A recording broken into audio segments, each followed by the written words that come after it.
দিয়েছেন কাকে? বলদেব বিদ্যাভূষণকে দীক্ষা দিয়েছেন। শিষ্যের নাম কি? বলদেব বিদ্যাভূষণ প্রভু। বুড়ো হওয়ার জন্য আমি যেতে পারবো না জয়পুরে, লড়তে পারি না, হাঁটতে পারি না। তুমি আমার উপযুক্ত শিষ্য, শিষ্যের মাধ্যমে জগতে গুরুর মহিমা প্রচারিত হয়, কৃষ্ণের মহিমা প্রচারিত হয়। যাও যাও বলদেব বিদ্যাভূষণ, আমি তোমাকে আশীর্বাদ করলাম। গুরুর আশীর্বাদটা সর্বশ্রেষ্ঠ। গুরুদেবের আশীর্বাদ নিয়ে তিনি চলে গেলেন কোথায়? গলদা পাহাড়ি। জয়পুর থেকে 4 কিলোমিটার দূরে আমরা স্নান করি ওখানে গলদা পাহাড়ের মধ্যে। যত ভুল ভ্রান্তি সব দূর হয়ে যায়। সেই বলদেব বিদ্যাভূষণ যখন গিয়েছিল, গৌড়ীয় ব্রহ্মমাত্র সম্প্রদায় আমাদের বলি আমরা, ঠিক আছেন? মধ্যাচার্য তিনি কি রাধাকৃষ্ণের আরাধনা করেছেন? প্রমাণ করতে পারলেন না বলদেব বিদ্যাভূষণ। বলদেব বিদ্যাভূষণ মহা বিপদে পড়ে গেলেন। গুরুদেব পাঠিয়েছেন ব্রহ্মমাত্র গৌড়ীয় সম্প্রদায়ের বিজয় ডঙ্কা বাজানোর জন্য। বিজয় ডঙ্কা বাজাবো কি করে? সঙ্গে সঙ্গে তিনি এসে গেলেন, জয়পুরে পৌঁছে গেলেন কে? বলদেব বিদ্যাভূষণ। জয়পুরের মধ্যে গোবিন্দের মূর্তি দেখা যায়। গোবিন্দের পাদ পদ্মে পড়ে গেলেন বলদেব বিদ্যাভূষণ, প্রভু আপনার মহিমা প্রচার করতে গিয়েছিলাম কোথায়? গলদা পাহাড়িতে, আর আপনার মহিমা প্রচার করতে পারলাম না। সেই সময় গোবিন্দ বলছে, চিন্তার কোনো কারণ নেই, আমার মুখের বাণী, সেই বাণীকে তুমি গ্রন্থের মধ্যে প্রকাশ করো। সেই গ্রন্থের নাম কি? গোবিন্দ ভাষ্য। সেই গ্রন্থের নাম কি? সিদ্ধান্ত গ্রন্থ। আমাদের গৌড়ীয় মঠে আছে, বিরাট গ্রন্থ, কঠিন গ্রন্থ। সেই গ্রন্থ নিয়ে চলে গেলেন কোথায়? গলদা পাহাড়িতে। গোবিন্দের মুখ থেকে যে বাণী প্রচারিত হয়, সেই বাণীকে শ্রেষ্ঠ বলা হয়। সেই গ্রন্থের মধ্যে সব কিছু লিখে নিয়ে চলে গেলেন গলদা পাহাড়ি। সেখানে গৌড়ীয় বৈষ্ণবের বিজয় ডঙ্কা উড়িয়েছেন কে? স্বয়ং বলদেব বিদ্যাভূষণ।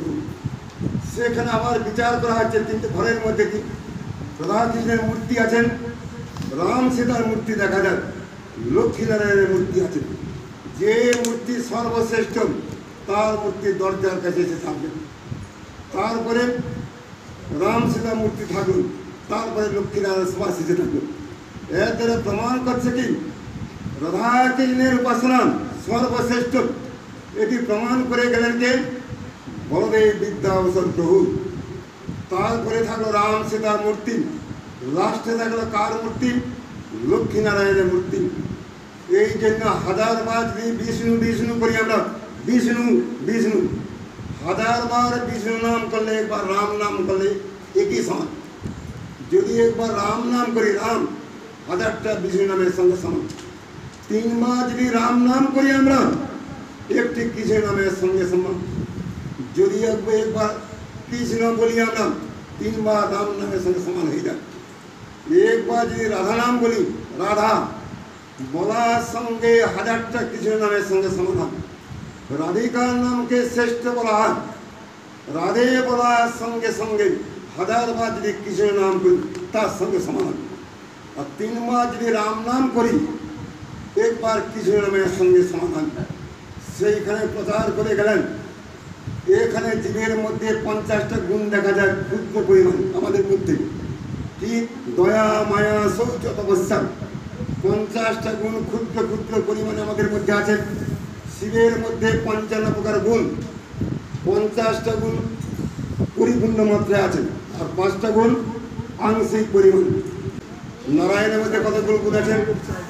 এই নারায়ণের মধ্যে 60টি গুণ আছে। নারায়ণের মধ্যে শিবের মধ্যে কিন্তু 60টি গুণ নাই। ভালো লোক যে বলে নারায়ণ আর শিব একই, ভুল কথা। কেন ভুল কথা? জীবের মধ্যে, ভালোটা মনে রাখেন, জীবের মধ্যে 50টা গুণ ক্ষুদ্র ক্ষুদ্র পরিমাণে আছে। চতুর্মুখী ব্রহ্মা, ব্রহ্মার মধ্যে কতটুকু গুণ আছে?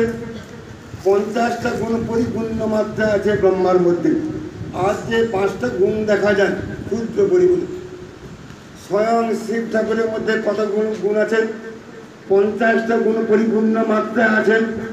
আর 5টা গুণ ব্রহ্মাজি অপেক্ষা বেশি আছে। ব্রহ্মা অপেক্ষা শিব ঠাকুরের মাহাত্ম্য বেশি। শিবের মধ্যে যে গুণ দেখা যায়, নারায়ণের মধ্যে 60টি গুণ পরিপূর্ণ মাত্রা আছে নারায়ণের মধ্যে। আর ভগবান কৃষ্ণের মধ্যে 64 প্রকার গুণ, বেণু মাধুর্য, লীলা মাধুর্য, গুণ মাধুর্য, রূপ মাধুর্য। এই সমস্ত 4টা গুণ কিন্তু নারায়ণের মধ্যে নেই। এই 4টা গুণ নারায়ণের মধ্যে না থাকার জন্য কৃষ্ণ ব্যাখ্যা নারায়ণকে শ্রেষ্ঠ বলা হয়নি। এই সমস্ত সুন্দর সুন্দর বিচার করে গেছেন কে? বলদেব বিদ্যাভূষণ প্রভু। আর সিদ্ধরাচার্য যে স্থানে যে গিয়েছিলাম, উনি কোন সম্পদের বৈষ্ণব? বিষ্ণু স্বামী সম্পদের বৈষ্ণব। যার আদিগুরুকে নৃসিংহদেব শিব ঠাকুরকে মন্ত্র দিয়েছিলেন। পরবর্তীকালে বিষ্ণু স্বামী মন্ত্র লাভ করেছিল। পরবর্তীকালে সিদ্ধরাচার্য, যার টিকা আছে, গীতার মধ্যে টিকা দেখা যায়। এই জল মন্দিরের মধ্যে গীতাটা বেরিয়েছে। জল মন্দিরের মধ্যে কার টিকা আছে? সিদ্ধরাচার্যের টিকা, সিদ্ধর গোস্বামীর মধ্যে আছে। আর আমাদের গৌড়ীয় মঠে, দেবানন্দ গৌড়ীয় মঠে যে গীতাটা আছে, কার টিকা আছে? বলদেব বিদ্যাভূষণ প্রভুর টিকা। তার মধ্যে আছে গীতার মধ্যে। আমাদের মঠে যে গীতাটা কঠিন টিকা, বলদেব বিদ্যাভূষণ প্রভুর টিকা। সে সিদ্ধরাচার্যের বাড়িতে গিয়েছিলাম। এক সময় একজন ব্যক্তি উড়িষ্যাতে চৈতন্য মহাপ্রভু যখন ছিলেন ওখানে, আমি সিদ্ধরাচার্যের ভুল ধরেছেন। সিদ্ধরাচার্যের টিকার মধ্যে ভুল আছে, যে মহাপ্রভুকে বলতে শুনতে। মহাপ্রভু রেগে গেলেন যে সিদ্ধরাচার্য জয় গান করলে জীবের কল্যাণ হয়, তুমি তার টিকার মধ্যে ভুল ধরেছেন। স্বামী যে না মানে তাদের বেশ্যা মধ্যে বলুন। নিজের স্বামীকে যিনি না মানবেন তাকে বেশ্যার মধ্যে গণ্য করা হয়।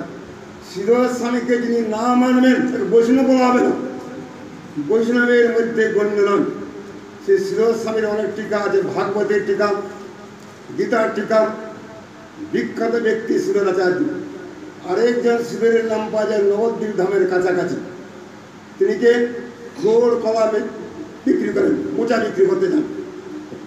যখন তিনি থোড় মোচা কলা বিক্রি করতে যান, চৈতন্য মহাপ্রভু জোরপূর্বক থোড় কেড়ে নেন। তোমার থোড় খেতে খুব ভালো লাগে, আমার তোমার মোচা খেতে আমার খুব সুন্দর লাগে। এই বলে চৈতন্য মহাপ্রভু সিদ্ধরের হাত থেকে থোড়, মোচা, কলা যা নেই যা কেড়ে খান। প্রভু, আপনি যদি সব খেয়ে নেন, আমি খাবো কি? ঘরে আমার ছেলে মেয়ে আছে, দরিদ্র, পরনে শতছিন্ন কাপড়, ঘরের মধ্যে জল পড়ে সিদ্ধরেন, তার হাত থেকে কেড়ে কেড়ে খাচ্ছে কি স্বয়ং মহাপ্রভু। ভক্তে ধন প্রভু কাড়ি কাড়ি খায়, অভক্তে ধন প্রভু পুরোকে না চায়। ভক্তে ধন তিনি কেড়ে কেড়ে খাচ্ছেন, থোড়, মোচা, কলা কেড়ে কেড়ে খাচ্ছেন। এ কত দিন থোড়, মোচা, কলা বিক্রি করে যে পয়সা পেতেন, গঙ্গা পূজা করার জন্য 1 আনা পয়সা খরচা করত। গঙ্গা পূজা করার জন্য গঙ্গা নদীর সামনে আছেন, গঙ্গা অত্যন্ত পবিত্র। গঙ্গা পূজা করার জন্য পয়সা খরচা করতে গিয়ে সিদ্ধরাচার্য। বৈষ্ণব সেবার জন্য 8 আনা পয়সা, 12 আনা পয়সা চলে যেত। মাত্র 4 আনা পয়সা থাকতো সিদ্ধরাচার্যের কাছে। সেই 4 আনা পয়সার যে সম্পদ, সেটা মহাপ্রভু কেড়ে কেড়ে খেয়ে খেয়ে দিত। তাহলে আমি খাবো কি? এই বলে দেখুন, ধন্য সিদ্ধরাচার্য, তুই গরিব হলে কি করে? তোর ঘরের মধ্যে সব কিছু আছে, সবচেয়ে ধনী ব্যক্তি তুই। সেই সিদ্ধরাচার্য দেখো আমি কে? স্বয়ং মহাপ্রভু দেখালেন, দেখুন ধনের মালিক আমি, ধনের সম্পত্তি সব কিছু সিদ্ধরাচার্যকে দেখালেন। সিদ্ধরাচার্য যে পাত্রের মধ্যে পায়খানা করতে যান, পাত্রে জল দিয়ে পায়খানা করতে যান সিদ্ধরাচার্য, চৈতন্য মহাপ্রভু তিনি কি করেছিলেন? সেই পাত্রের মধ্যে জল ভর্তি করে জল পান করেছিলেন। আশ্চর্য ব্যাপার, যেই পাত্রে জল দেখলে আমরা ঘৃণা করি, স্বয়ং চৈতন্য মহাপ্রভু সিদ্ধর যে পাত্র নিয়ে পায়খানা করতে যেতেন, জল থাকত, সেই পাত্রের মধ্যে জল ভর্তি করে ঢক ঢক করে খাচ্ছে কে? স্বয়ং মহাপ্রভু। সিদ্ধরের জীবন ধন্য। যদি সিদ্ধরের স্থান আমরা দর্শন করতে পারি, থোড়, মোচা, কলা দিয়ে মহাপ্রভুকে তিনি ভূষীভূত করেছেন। দেখুন ভক্তির সাহায্যে কি না হয়। এখন আমরা যাব কোথায়? গোপীনাথ মন্দিরে, খিচড়া গোপীনাথ। ওইখানে ওর মাহাত্ম, মাধবেন্দ্র পরিবারের মাহাত্ম শেষ করে ওইখান থেকে আমরা চলে যাবো কোথায়? মোটে চলে যাবো। যাদের 3টার সময় ট্রেন সহজে ধরতে পারবো না, অতি সহজে ট্রেন ধরতে, অতি সহজ। 3টা বাজে, 12টা